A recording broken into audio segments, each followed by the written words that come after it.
बात कर रहे थे लास्ट लेक्चर में परमाणु आकार पर, परमाणु आकार, एटॉमिक साइज, ये हमने देखा था। तो परमाणु आकार के अंदर हमने आपको क्या बताया था? परमाणु आकार के बारे में मैंने आपको बताया था कि भैया दो परमाणु हैं जो एक दूसरे से जुड़े हुए हैं, उन दोनों के नाभिकों के मध्य की दूरी का आधा मान ही क्या कहलाता है? परमाणु त्रिज्या कहलाता है या परमाणु आकार कहलाता है। ओके, फिर मैंने आपको ये बताया था कि परमाणु त्रिज्या कितने प्रकार की होती है। परमाणु त्रिज्या 4 प्रकार की होती है, आयनिक त्रिज्या, सहसंयोजक त्रिज्या, धात्विक त्रिज्या, वान डेर वाल्स त्रिज्या। ठीक है, तो उसमें सबसे पहले हमने पढ़ी आयनिक त्रिज्या। आयनिक त्रिज्या के बारे में क्या कहा जाता है? किसी आयन की त्रिज्या। तो आयन तो हमारे पास दो तरह के होते हैं, एक धनायन होता है और एक ऋण आयन होता है। धनायन हमेशा अपने उदासीन परमाणु से छोटा रहेगा, धनायन सदैव अपने उदासीन परमाणु से छोटा रहेगा। जैसे जैसे धनावेश बढ़ता जाएगा त्रिज्या घटती जाएगी। ओके, क्योंकि जेड इफेक्ट बढ़ जाएगा, इलेक्ट्रॉनों को अपनी ओर खींचने की टेंडेंसी बढ़ जाएगी। जबकि ऋणायन में क्या होता है कि ऋणायन कब बनता है? जब कोई परमाणु इलेक्ट्रॉन लेता है। तो इलेक्ट्रॉन लेने से क्या होता है? उसमें इलेक्ट्रॉन इलेक्ट्रॉन प्रतिकर्षण बढ़ जाता है, तो साइज बढ़ जाता है। तो ऋणायन सदैव उदासीन परमाणु से बड़ा होता है। सुनो चुपचाप। ओके, क्लियर हो गया? ये हमने सीखा। और जैसे जैसे ऋणावेश बढ़ता जाएगा आकार और बढ़ता जाएगा, आकार और बढ़ता जाएगा, आकार और बढ़ता जाएगा। तो हमने फिर वहां पर यह सीखा कि धनावेश बढ़ने पर साइज घटता है, ऋणावेश बढ़ने पर साइज बढ़ता है। इतनी बातें क्लियर हो गई थी। फिर उसके साथ फिर मैंने आपको सम इलेक्ट्रॉनिक श्रेणियों में बताया। समस्थानिकों में कोई कुछ नहीं होता। एक बच्चा बार बार कमेंट कर रहा है कि समस्थानिकों में क्रम बताओ, समस्थानिकों में कुछ नहीं होता बेटा। ठीक है, अब इधर देखो ध्यान से, इधर देखो। उसके बाद फिर हमने बात की, उतनी बातें वहां पे खत्म हो गई थी। अब उसके बाद हम पढ़ेंगे दूसरा है, उसके अंदर आती ना, एक तो आयनिक त्रिज्या पढ़ ली, अब पढ़ेंगे हम सहसंयोजक त्रिज्या। तो परमाणु आकार या परमाणुवीय त्रिज्या हम पढ़ रहे थे, परमाणुवीय त्रिज्या हम पढ़ रहे थे। ओके, हाँ जी। तो इसके अंदर हमने पहली प्रकार की पढ़ ली थी, इसके अंदर हमने पहली प्रकार की तो पढ़ ली थी आयनिक त्रिज्या। अब देखो दूसरी त्रिज्या, दूसरी त्रिज्या होती है सहसंयोजक त्रिज्या। यहां से हेडिंग डालो, सहसंयोजक त्रिज्या, सहसंयोजक त्रिज्या। इंग्लिश में क्या बोलते हैं इसको? Covalent radius. लिखवाया मैंने आपको, कोवेलेंट रेडियस, शॉर्ट में बोल देंगे CR। ये क्या होती है? यह भी दो, जैसे कि मान लो कोई आपके पास सहसंयोजक अणु है, जैसे कि मान लिया मैंने कोई A2 अणु है। अब इस A2 अणु के अंदर क्या है? दो परमाणु है, एक परमाणु ये, एक परमाणु ये अणु है। अब इस A2 अणु के अंदर क्या है? दो परमाणु है, एक परमाणु ये, एक परमाणु ये भी परमाणु A, ये भी परमाणु A। इसका ये नाभिक, ये इसका नाभिक, यहां से लेके यहां तक की त्रिज्या RA, यहां से लेके यहां तक की त्रिज्या RA, क्योंकि परमाणु तो सेम ही है। और दोनों नाभिकों के मध्य की दूरी ये कहलाएगी बंध लंबाई। तो जरा देखो ध्यान से, सहसंयोजक त्रिज्या क्या होती है कि कोई सहसंयोजक यौगिक है, यह सहसंयोजक अणु है। ठीक है, तो सहसंयोजक अणु में कोई अणु में दोनों परमाणु समान भी हो सकते हैं, अलग अलग भी हो सकते हैं। ठीक है, तो कोवेलेंट रेडियस, अगर मुझे सहसंयोजक त्रिज्या निकालना होगा बेटा, तो सहसंयोजक त्रिज्या क्या होती है? सहसंयोजक त्रिज्या क्या होगी? कैसे हम निकालेंगे, कैसे इसको डिफाइन करेंगे? तो यहां पर इसके नाभिक और इसके नाभिक के बीच की दूरी ये कहलाती है बंध लंबाई, बंध लंबाई। तो D बराबर क्या हो जाएगा? यहां से लेके यहां तक की दूरी, फिर यहां से लेके यहां तक की दूरी। तो D बराबर क्या हो गया? RA plus RA। तो यहां पर क्या हो जाएगा? D बराबर क्या आ जाएगा? 2RA। तो RA बराबर क्या आ जाएगा? RA बराबर हो जाएगा D/2। और RA क्या है? किसी एक परमाणु की त्रिज्या, वही त्रिज्या है आपके पास सहसंयोजक त्रिज्या, कोवेलेंट रेडियस। तो सहसंयोजक त्रिज्या क्या होती है? बंध लंबाई का आधा, दोनों परमाणुओं के नाभिकों के मध्य की दूरी का आधा मान। जहां डी क्या है? बंद लंबाई, बंद लंबाई। ठीक है बच्चों, डी है बंद लंबाई और आर ए की त्रिज्या।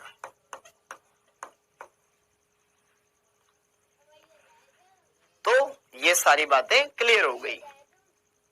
तो सहसंयोजक त्रिज्या क्या होता है? बंद लंबाई का आधा होती है। बस इतनी सी बात ध्यान रखनी और इससे ज्यादा कोई इंपॉर्टेंट नहीं है अपने नीट के एग्जाम के लिहाज से। ठीक है, 12th में है नहीं, 11th में इतना ज्यादा डेप्थ में जाना नहीं है, परिभाषा थोड़ी लिखवाऊंगा मैं इसकी। ठीक, अब आगे क्लियर हो गया? ये था सहसंयोजक त्रिज्या। अब इसी के अंदर मान लो कि सर अगर दोनों परमाणु अलग अलग हो तो, दोनों परमाणु अलग अलग होंगे तो फिर क्या होगा? आइए चलिए बात करें। हाँ जी, यदि दोनों परमाणु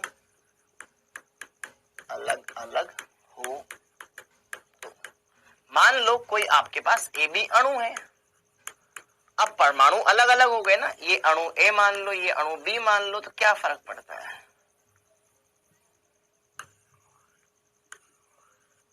ये इसका नाभिक, ये इसका नाभिक, तो यहां से लेकर यहां तक की त्रिज्या आर ए, यहां से लेकर यहां तक की त्रिज्या आर बी। ये ए परमाणु हो गया, ये बी परमाणु हो गया। ठीक है, दिख रहा है ना अच्छे से? ये ए हो गया, ये बी हो गया। तो दोनों परमाणु अलग अलग है। यहां से लेकर के यहां तक की दूरी बेटा ये बंद लंबाई है। तो अब बंद लंबाई, रुको, नाभिक और नाभिक के बीच की दूरी, दो निकटतम परमाणुओं के नाभिकों के बीच की दूरी है बंद लंबाई। यहां से लेकर के यहां तक के बीच की दूरी बंद लंबाई है। लेकिन अब ये परमाणु ए है, ये परमाणु बी है, तो इसकी त्रिज्या प्लस इसकी त्रिज्या बराबर बंद लंबाई आना चाहिए। लेकिन विद्युत ऋणता, दोनों परमाणु बेटा अलग अलग है तो दोनों की विद्युत ऋणताएं भी अलग अलग होगी। विद्युत ऋणता क्या होता है? इलेक्ट्रॉनों को अपनी ओर खींचने की क्षमता, इलेक्ट्रॉनों को अपनी ओर खींचने की क्षमता, मतलब एक देगा और एक दूसरा खींचेगा, तो जिससे क्या होगा कि बंद और छोटा हो जाएगा। तो यहां पर हेनी एवं स्मिथ, ये दो वैज्ञानिक है, हेनी एवं स्मिथ। अरे स्मिथ के अनुसार, हेनी एवं स्मिथ के अनुसार बंद लंबाई का सूत्र होता है बेटा, बंद लंबाई डी का सूत्र होता है R A plus R B minus 0.09 delta x.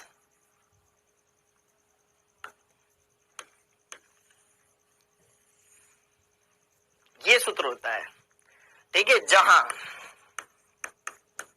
R A atom A की त्रिज्या, आर बी एटम बी की त्रिज्या,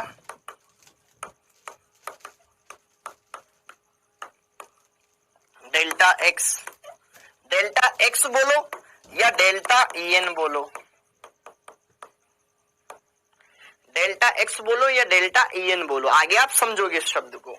ये विद्युत ऋणताओं का अंतर, इन दोनों परमाणुओं की विद्युत ऋणताओं का अंतर होता है।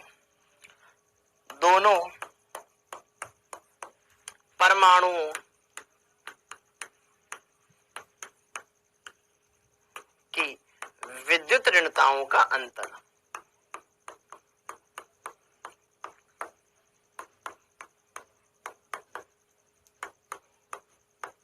अंतर होता है। तो हेनी और स्मिथ ये वैज्ञानिक थे बेटा, इन्होंने एक फॉर्मूला दिया कि बंद लंबाई अगर दोनों परमाणु अलग अलग हो तो आप इस तरीके से इस फॉर्मूले से ज्ञात कर सकते हो। आर ए की त्रिज्या, बी की त्रिज्या, ठीक है, ये पता हो, इसमें पुट कर दो, आंसर आ जाएगा। ये होता है आपके सहसंयोजक त्रिज्या से रिलेटेड दो छोटे छोटे कॉन्सेप्ट। ये फॉर्मूला ध्यान रख लेना बस, और कुछ नहीं है यहाँ पे इम्पोर्टेंट। ठीक है, ये हो गई दूसरी तरह की त्रिज्या, सहसंयोजक त्रिज्या।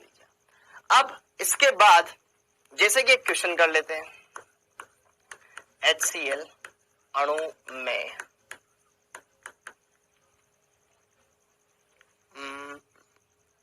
इसको रहने दो HCl अणु में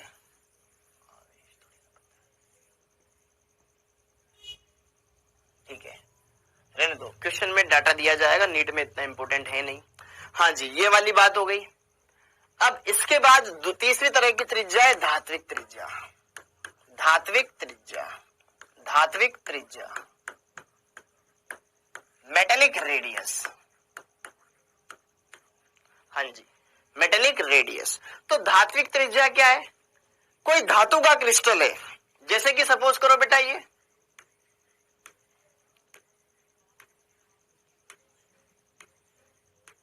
धातु के क्रिस्टल में क्या है, धातु की बहुत सारे परमाणु उपस्थित है। ये एक धात्विक क्रिस्टल है। धात्विक क्रिस्टल मतलब धातु का एक क्रिस्टल है, जैसे कि मान लो लोहा, लोहे का एक टुकड़ा। अब लोहे के टुकड़े में क्या होंगे, बहुत सारे लोहे के मतलब आयरन के कण होंगे ना एक दूसरे के समीप, आयरन परमाणु, iron iron iron iron iron. ऐसे ही ये एक धात्विक क्रिस्टल है किसी धातु का। इसमें दो निकटतम परमाणु, जैसे कि ये इसका नाभिक और ये इसका नाभिक, इन दोनों नाभिकों के मध्य की दूरी बंध लंबाई कहलाएगी। और इस बंध लंबाई का आधा दो निकटतम परमाणु, इन दोनों को भी ले सकते हो, इन दोनों को भी ले सकते हो, इन दोनों को भी ले सकते हो, इन दोनों को, इन दोनों को, इन दोनों को, इन दोनों को, इन दोनों को, कोई भी दो निकटतम परमाणु के मध्य के दूरी का आधा मान, यह मेटेलिक रेडियस। ठीक है, किसी धात्विक क्रिस्टल में। तो यहां पर मेटेलिक रेडियस क्या हो जाएगी बेटा, d/2, d/2। जहां पे d क्या है, जहां d है दो निकटतम धातु परमाणु के नाभिकों के मध्य की दूरी, नाभिकों के मध्य की दूरी, ये होती है आपके धात्विक त्रिज्या। ठीक है, दो निकटतम परमाणुओं के नाभिकों के मध्य की दूरी, ये होती है आपकी धात्विक त्रिज्या। बहुत सिंपल है, अच्छे से नोट डाउन कर लो फटाफट, फिर आगे बढ़ेंगे, क्योंकि इससे बढ़िया टॉपिक अभी हमारा आगे इंतजार कर रहा है। ठीक है, तो कोई भी धात्विक क्रिस्टल हो, उसमें दो निकटतम परमाणुओं के मध्य की दूरी का आधा मान, 1d/2 कर दिया ना, तो दूरी का आधा, धात्विक त्रिज्या। इसके बाद आता है चौथी त्रिज्या, वान डेर वाल्स त्रिज्या।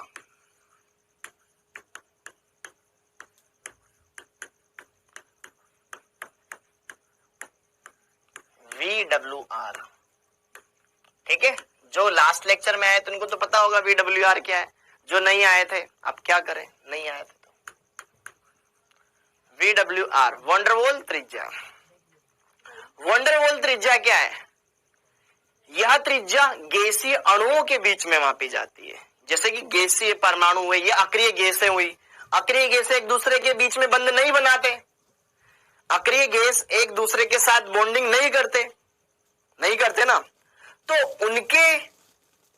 उनकी त्रिज्या का मापन कैसे किया जाए, तो उनके लिए फिर वान डेर वाल्स त्रिज्या अपन देखते हैं, या गैसीय अणुओं के मध्य में यहां पर इसको इस्तेमाल किया जाता है।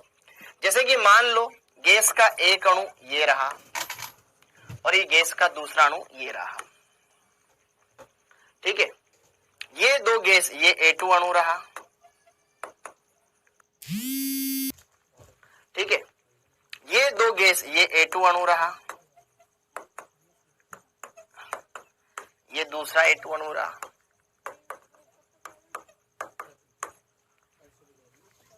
है, तो दो अणु, इन दोनों के निकटतम परमाणु, दो अलग अलग अणुओं के निकटतम परमाणु, ये और ये पास पास है, इसका नाभिक और इसका नाभिक, इन दोनों के मध्य की दूरी बंध लंबाई, उसका आधा। ठीक है, ये गैसीय अणु है,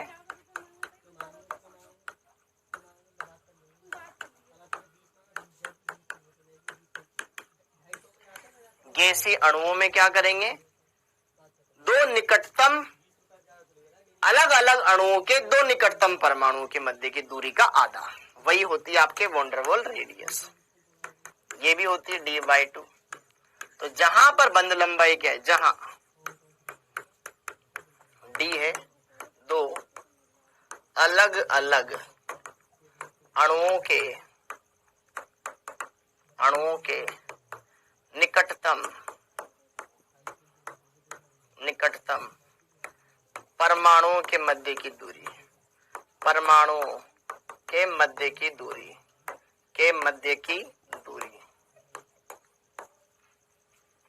ये है d। तो ये भी हमें समझ में आई होगी, आई होप।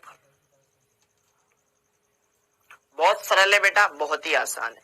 ये गैसीय अणुओं में इस्तेमाल की जाती है भाई, अलग अलग अणुओं के गैसीय अणु हैं, उनमें फिर त्रिज्या का मापन कैसे करें, तो फिर उसके लिए वॉन डेर वाल त्रिज्या मापी जाती है।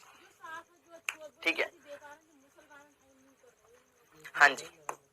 तो यहाँ पे एक पॉइंट लिख लें, अक्रिय गैसों के लिए यही त्रिज्या प्रयुक्त की जाती है।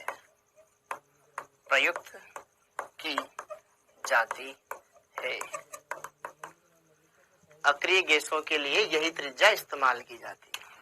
ये ध्यान रखे बेटा, त्रिज्याओं का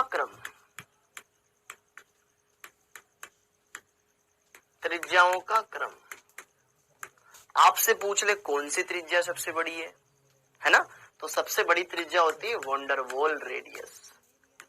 वॉन डेर वाल त्रिज्या सबसे बड़ी होती है। फिर इससे छोटी होती है मेटेलिक रेडियस, धात्विक त्रिज्या, और सबसे छोटी होती है कोवेलेंट रेडियस। ठीक है, समझ में आ गया, क्या, वॉन डेर वाल रेडियस, ये भी दो परमाणुओं की निकटतम दूरी का आधा मान। ये मेटेलिक रेडियस, दो धात्विक क्रिस्टल में दो निकटतम परमाणुओं के मध्य की दूरी, और ये सहसंयोजक अणु में दो निकटतम परमाणुओं के मध्य की दूरी। तो ये ध्यान रखना। आयनिक त्रिज्या तो सिंपल है, आयन की त्रिज्या है ना, तो उसमें तो कोई बात करेंगे नहीं अपन, तो बस यहाँ पर इनका ऑर्डर ध्यान रखना। वॉन डेर वाल सबसे बड़ी होती है, फिर मेटेलिक, और सबसे छोटी होती है कोवेलेंट। अब बात करूं तो एक और बात ध्यान रखना कि यार जो वॉन डेर वाल रेडियस होती है ना, वॉन डेर वाल रेडियस मतलब वॉन डेर वाल त्रिज्या, ये क्या होती है, सहसंयोजक त्रिज्या का दुगना होती है, कोवेलेंट रेडियस का दुगना होती है, कोवेलेंट रेडियस का डबल होती है। वॉन डेर वाल त्रिज्या सहसंयोजक त्रिज्या की दुगनी होती है। ये दो बातें ध्यान रख लेना, बस और कुछ नहीं है। ठीक, और कुछ इंपॉर्टेंट नहीं है अभी तक के ज्ञान में।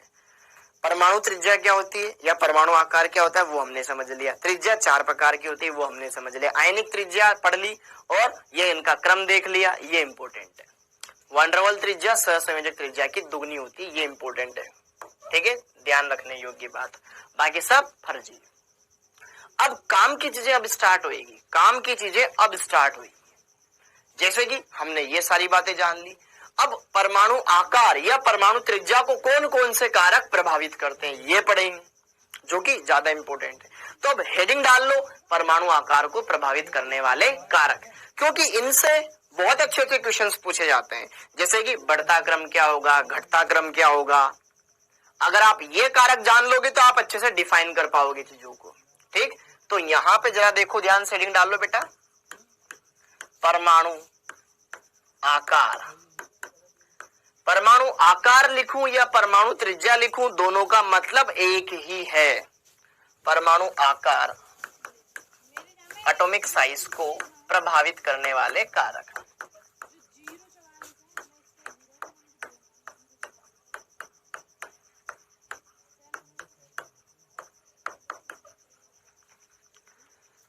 परमाणु आकार को प्रभावित करने वाले कारक, जैसे कि सबसे इंपॉर्टेंट फर्स्ट, कौन कौन से कारक है जो प्रभावित करते हैं, कौन कौन से कारक है जो प्रभावित करते हैं।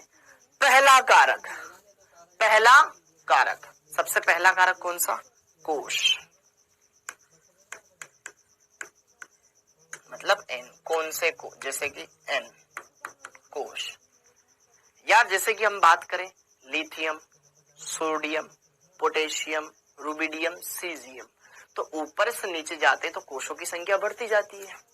और कोशों की संख्या जैसे कि लिथियम, इसमें इतने कोश, सोडियम में इतने, पोटेशियम में इतने, रुबिडियम में इतने, तो साइज बढ़ता चला जाएगा, साइज बढ़ता चला जाएगा, साइज बढ़ता चला जाएगा। हाँ है ना, क्लियर हो गया? तो यह बात आपको जरूर ध्यान में रखनी है। तो कोश बढ़ते जाएंगे, कोशों की संख्या n बढ़ेगी तो क्या बढ़ेगा? आकार बढ़ेगा। तो इसमें किसी को कोई शक नहीं होना चाहिए। ठीक है, जैसे कि उदाहरण lithium, sodium, potassium, rubidium, caesium. तो जरा देखो ध्यान से, ये कोश बढ़ रहे हैं ऊपर से नीचे, अलग अलग आवर्त में आ रहा है ना। लिथियम दूसरे आवर्त में, सोडियम तीसरे आवर्त में, फिर चौथे आवर्त में, फिर पांचवें में, फिर छठे में, तो आकार बढ़ता चला है, बढ़ता चला जाएगा, कोनो दिक्कत नहीं है। सेम इसी तरीके से बेरिलियम वाले वर्ग में देख लो बेटा, मांगे कार, स्कूटर, बाप। ठीक है, तो ऊपर से ही चल रहे हैं बेटा, आकार बढ़ता चला जाएगा, कोई दिक्कत नहीं। सेम इस तरीके से मैं अगर helium, neon, argon, krypton, xenon, इनकी बात करूं, ऊपर से नीचे चलेंगे, आकार बढ़ता चला जाएगा, कोई दिक्कत नहीं है। सेम ऐसे ही मैं आकार फ्लोरीन, क्लोरीन, ब्रोमीन, आयोडीन में देखूं, ऊपर से नहीं चल रहा हूं, आकार बढ़ता चला जाएगा, कोई दिक्कत नहीं है, कोई टेंशन ही नहीं लेनी आकार की। तो ठीक है, इसी तरीके से अगर मैं जैसे कि nitrogen, phosphorus, arsenic, antimony, bismuth, इनकी बात कर लूं, तो टू ऊपर से नहीं चल रहे, साइज बढ़ता चला जाएगा, कोई दिक्कत ही नहीं है। ठीक है, तो ऊपर से नीचे जाने पर आकार बढ़ता जाता है, ऊपर से नीचे जाने पर आकार बढ़ता जाता है।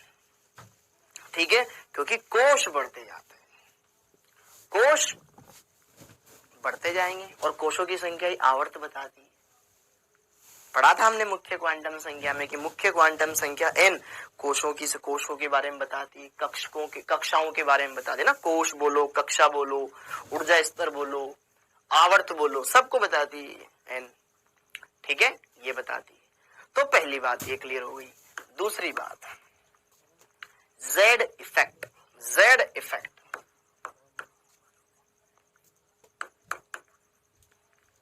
जेड इफेक्ट क्या होता है? नाभिकीय आकर्षण बल या प्रभावी नाभिकीय आवेश। जेड इफेक्ट क्या होता है? प्रभावी नाभिकीय आवेश, प्रभावी नाभिकीय आवेश, प्रभावी नाभिकीय आवेश। तो नाभिकीय आवेश मतलब नाभिक पर धनावेश बढ़ता जाए। तो धनावेश बढ़ेगा तो वो ऋणायन को अपनी ओर, उसके ऋणावेश को अर्थात इलेक्ट्रॉनों को अपनी ओर खींचेगा।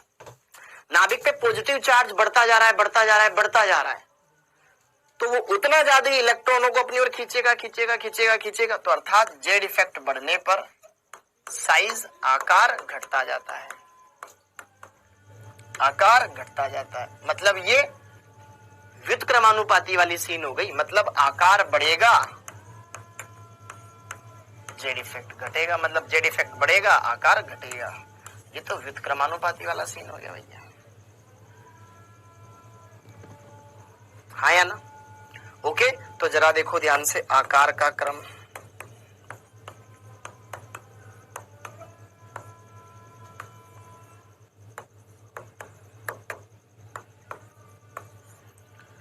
हाँ जी, जैसे कि मैं बात करूं बेटा, lithium, beryllium, boron, carbon, nitrogen, oxygen, fluorine. अब मैं बाएं से दाएं जा रहा हूं। बाएं से दाएं जा रहा हूं तो परमाणु क्रमांक बढ़ रहा है 3 4 5 6 7 8 9। तो नाभिक में प्रोटॉन बढ़ रहे हैं, इसके में 3 प्रोटॉन 4 प्रोटॉन 5 6 7 8 9 ऐसे प्रोटॉन बढ़ रहे हैं। अब साथ के साथ इलेक्ट्रॉन भी बढ़ रहे हैं, इसमें 3 इलेक्ट्रॉन, इसमें 4 5 6 7 8 9, इसमें 9 प्रोटॉन 9 इलेक्ट्रॉन है, इसमें 8 प्रोटॉन 8 इलेक्ट्रॉन है, इसमें 7 प्रोटॉन 7 इलेक्ट्रॉन है। तो 9 प्रोटॉन 9 इलेक्ट्रॉनों के बीच में ज्यादा आकर्षण होगा कि 3 प्रोटॉन और 3 इलेक्ट्रॉनों के बीच में? जितना ज्यादा धनावेश उतना ज्यादा ऋणावेश। उधर से उधर, इधर से उधर जाने पर नाभिक में धनावेश बढ़ रहा है और बाहर इलेक्ट्रॉन बढ़ रहे हैं, तो पॉजिटिव चार्ज ही बढ़ रहा है, नेगेटिव चार्ज ही बढ़ रहा है। कोश समान है, ये एक ही आवर्त में आते हैं तो कोश भी समान है।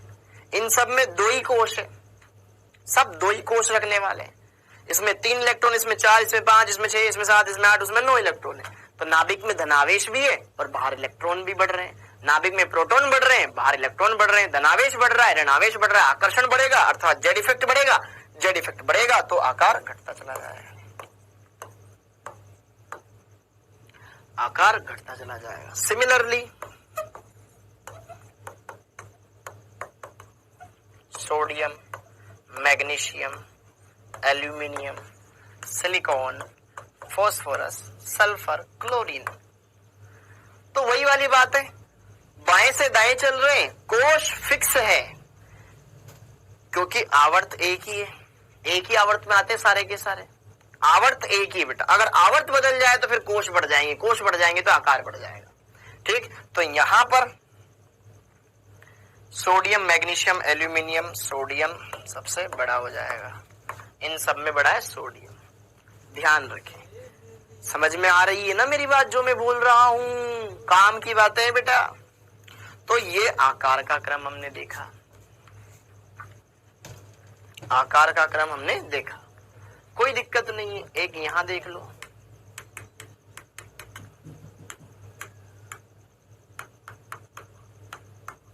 Scandium, titanium, vanadium, chromium.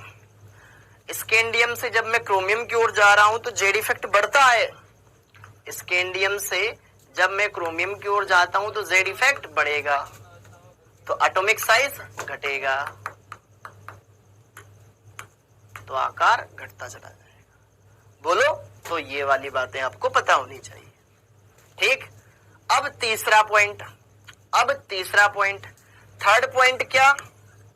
परिरक्षण प्रभाव, परिरक्षण प्रभाव, शील्डिंग इफेक्ट, इसके ऊपर भी डिपेंड करता है क्या? परिरक्षण प्रभाव क्या था कि सर आंतरिक कोश के इलेक्ट्रॉन और बाह्य कोश के इलेक्ट्रॉनों के बीच में लगने वाला प्रतिकर्षण बल, जितना ज्यादा परिरक्षण प्रभाव होगा उतना ज्यादा प्रतिकर्षण होगा। यस और नो? यस। तो हम ये बोलते हैं ना कि परिरक्षण, परिरक्षण प्रभाव बढ़ेगा तो प्रतिकर्षण बढ़ेगा, प्रतिकर्षण का मतलब आकार बढ़ना। तो कहीं ना कहीं आकार और परिरक्षण प्रभाव समानुपाती हुए।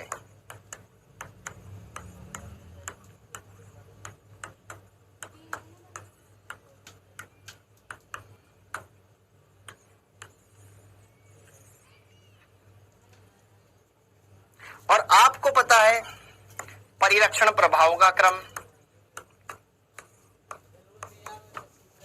क्षण प्रभाव का क्रम एक ही कोश के अलग अलग कक्षकों में, एस कक्षक नाभिक के सबसे नजदीक होता है, इसका परिरक्षण प्रभाव ज्यादा, फिर पी का, फिर डी का और फिर एफ कक्षक का। एस पी डी एफ सबसे नजदीक होता है एस। तो अगर इसमें इलेक्ट्रॉन है वो सबसे ज्यादा परिरक्षित होएगा, पी, डी और एफ में तो बहुत बहुत कम होता है उनमें, तो ये हमें पता है।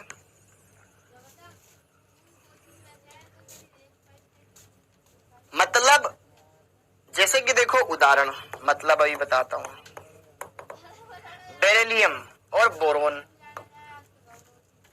इनको समझना। बेरिलियम 4 नंबर पर आता है, इसमें 4 इलेक्ट्रॉन है, तो इसका इलेक्ट्रॉनिक विन्यास क्या होगा? 1s, 4 इलेक्ट्रॉन भरने, 1s2 2s2, इसके अंदर देखो इलेक्ट्रॉन 1s2 5 नंबर पे आता है 1s2 2s2, फिर पी में इलेक्ट्रॉन जाएंगे 2p1। जरा देखो ध्यान से, इसमें भी एक कोश, ये एक और ये दो, इसमें दो ही कोश, इसमें एक और ये 2 नंबर, इसमें भी 2 ही कोश है, समान कोश है, जितने कोश इसमें उतने ही कोश इसमें, परंतु इसका लास्ट इलेक्ट्रॉन किसमें, एस में, उसका लास्ट इलेक्ट्रॉन किसमें, पी में। किसका परिरक्षण प्रभाव ज्यादा है, एस का परिरक्षण प्रभाव ज्यादा है पी की तुलना में। तो परिरक्षण प्रभाव ज्यादा होगा तो आकार ज्यादा होगा, परिरक्षण प्रभाव ज्यादा तो आकार ज्यादा, इसीलिए बेरिलियम का आकार ज्यादा। एटॉमिक साइज कंपेयर की जाए तो बेरिलियम का ज्यादा होगा बोरोन से, क्योंकि इसमें इलेक्ट्रॉन एस में, उसमें इलेक्ट्रॉन पी में है, पी का परिरक्षण कम होता है, एस का ज्यादा होता है, एस वाला उतना नजदीक नहीं आएगा, ठीक है, इसका साइज ठीक ठाक होता है, उसका छोटा होता जाएगा। ओके, ये हमने पॉइंट समझा। तो परिरक्षण प्रभाव ज्यादा तो इसका आकार बड़ा, उसका आकार छोटा, डेफिनेटली ये हो गया बेटा। तो ये 3 फंडे हैं, जो 3 फंडे आपको पता है तो आपका काम बन जाएगा, आपका काम बन जाएगा, आपका काम बन जाएगा। क्लियर हो गया। अब यहां पे जरा देखो ध्यान से, यहां पे जरा देखो ध्यान से, अरे भैया बेरिलियम में लास्ट इलेक्ट्रॉन एस में गया है, यहाँ पी में गया है ना, तो एस का परिरक्षण प्रभाव ज्यादा होता है पी से। हाँ जी, परिरक्षण प्रभाव ज्यादा तो आकार ज्यादा, इसको लगा डाला तो लाइफ जिंगा लाला, इसको क्लियर हो गया। हाँ जी, इसके बाद आवर्ती विचलन, एटॉमिक साइज का हेडिंग डाल लो, एटॉमिक साइज का, परमाणु आकार का आवर्ती विचलन, कि भैया कैसे कैसे वेरिएशन आते हैं बताओ ना। तो जरा देखो ध्यान से, सिंपल सा ये ध्यान रखो, सिंपल सा ये ध्यान रखो, ऊपर से नीचे चलेंगे, बाएं से दाएं चलेंगे, ऊपर से नीचे चलेंगे, बाएं से दाएं चलेंगे। सब्र करो। जब हम लेफ्ट टू राइट चलते हैं, बाएं से दाएं चलते हैं, तो एक ही कोश में, एक ही आवर्त में जब बाएं से दाएं जाते हैं जेड इफेक्ट बढ़ता है, तो एटॉमिक साइज घटता है। तो बाएं से दाएं चलने पर आकार घटता जाता है। ऊपर से नीचे, top to bottom, top to bottom, top to bottom, top to bottom, ऊपर से नीचे चलते हैं कोश बढ़ते हैं तो आकार बढ़ता है।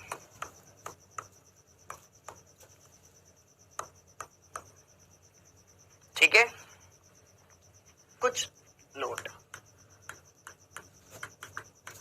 अक्रिय गैसों का आकार, अक्रिय गैसों का आकार अपने आवर्त में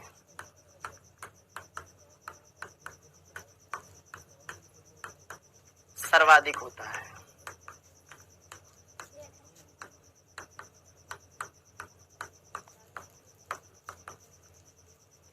अक्रिय गैसों का आकार अपने आवर्त में सर्वाधिक होता है, क्योंकि उनके लिए वो वान डेर वाल त्रिज्या मापते ना अपन।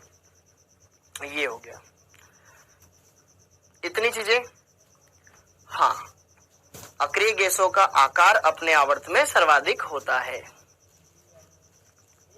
अब आगे, अब आगे, अब आगे, इतनी बातें क्लियर हो गई।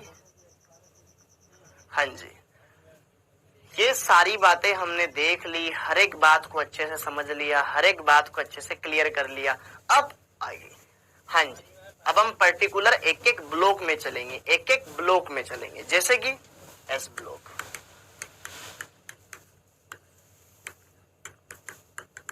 अब हम पर्टिकुलर एक एक ब्लॉक में चलेंगे। एस ब्लॉक की अगर मैं बात करूं, एस ब्लॉक की बात करूं, तो एस ब्लॉक में तो सिंपल से ग्रुप नंबर 1 पहला ग्रुप, ग्रुप नंबर 1 में आकार का क्रम ऊपर से नहीं जाएंगे, बढ़ता जाएगा। हलीना, हाइड्रोजन अधातु है, कोई बात नहीं, धातु ले लेते हैं, lithium, sodium, potassium, rubidium, caesium. आकार बढ़ता जाएगा, कोई अपवाद नहीं है। ठीक है, नंबर 1, ग्रुप नंबर 2, आकार ऊपर से नहीं चलेंगे, बढ़ता चला जाएगा। बेरिलियम से बड़ा मैग्नीशियम, से बड़ा कैल्शियम, कैल्शियम से बड़ा स्ट्रोंशियम, से बड़ा यहाँ पर बेरियम। ठीक है, अच्छा, ये तो हो गया पहला वर्ग दूसरा वर्ग, लेकिन अब यहां पे जरा देखो ध्यान से, नोट नोट नोट क्या, लिथियम के नीचे आता है सोडियम, के नीचे आता है पोटेशियम, फिर रुबिडियम, फिर सीजियम, इधर आता है बेरिलियम, फिर मैग्नीशियम, फिर कैल्शियम, स्ट्रोंशियम, बेरियम। हाँ जी,